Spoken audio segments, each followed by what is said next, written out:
Dječače mladi, ti ne znaš šta je rat. Misliš da je rat 20 dana puškaranja ili sat i po, kao onaj u filmu Rambo. I to je to. Ti misliš da je rat onaj u kojima se postaje glavni junak priče, dok mu generali pljeskaju od dragosti. Ali nije to tako. Ama ni slično. Rat je bijeda.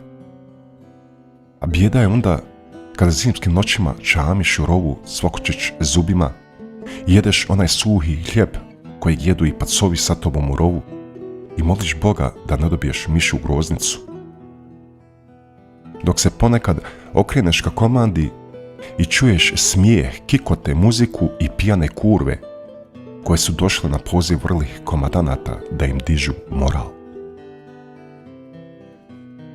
Rat je poraz. Onda kada dođeš kući, a nisi se kupao po 20 dana, dobio i hemoroide, a komšija ili susjed ti došao iz Njemačke i donirao 5 paketa hrane, pića i cigara i jedno pečeno janje. Isto onoj komandi koja je i tvoja. I taj šupak ima priznanicu kao donatora i velikog patriote, a ti se moraš vratiti na liniju za 5 dana sa komad kruha i malo slanine i čvaraka ili loja od janjetine. Rat je bezvrijedan.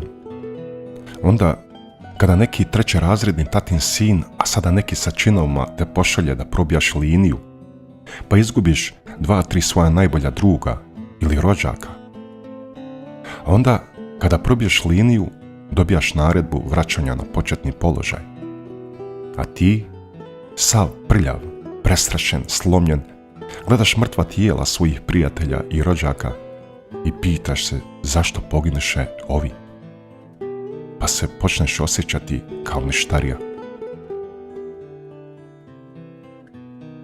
Rat je prevara u kojoj ti kao častan i pošten čovjek braniš nešto s uvjerenjem da je to tvoj kućni prag. Dok iza tvojih leđa oni najgrlatiji se enormno bogate i otvaraju firme. A onda dođu i palikuće, silovatelji, koljači iz pičke materine, pa naprave zlo. Pa i tebe, i tvoje ime, i tvoje uvjerenje, i tvoju čast pogaze, ponize i na stup srama te stave, tvrdeći da ste iz istog plemena, vojske, jedince, sela, zaseoka ili grada. Rat ti je neimaština kada dođeš kući, a majka, otac, supruga, djeca jedu poparu. A komšija ili susjed ti vozi Mercedesa ili BMW i ima sastanak sa političkim strankama. Kažu da je on sada veoma uvažen čovjek, jer nabavlja gorivo i cigare po jeftinoj cijeni. A ti to sve gledaš i veoma si sretan ako te komšija ili susjed sada pozdravi u prolazu jer žuri da se vidi sa veoma bitnim ljudima. A onda, nakon mjeseci i godina rata, ti sav izmoren, narušenog zdravlja, osiromašen, obespravljen, ponižen, se vraćaš kući. Jer sa ratom se ništa nije moglo postići. Pa su odlučili sjesti za sto svjetskih metropola da se dogovore i potpis stave. Vraćaš se kući sav ponosan, misleći da će da te cijene i uvažavaju. A onda sretneš onog istog komšiju ili susjeda što ne vide dana rata, već davao pakete hrane i pečena janjad komandi kao glavnog za boračka pitanja.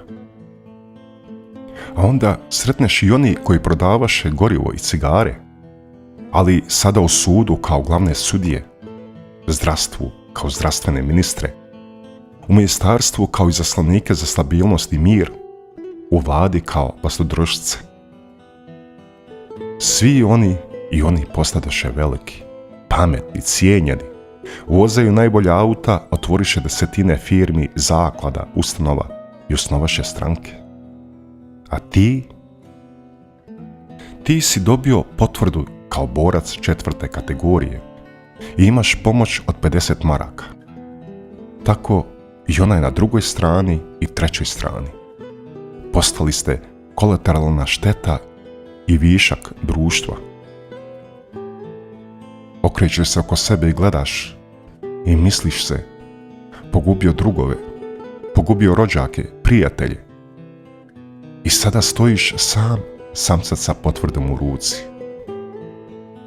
Gledaš sve te velike face koje dana rata ne vidješe i oni ti sada kroje sudbinu. Pa malo, pa čuješ prijatelj ti se objesio. Drugi se odao alkoholu, treći legao na bombu i raznio se. A ti? I ti si nestao. Samo ti to još ne znaš.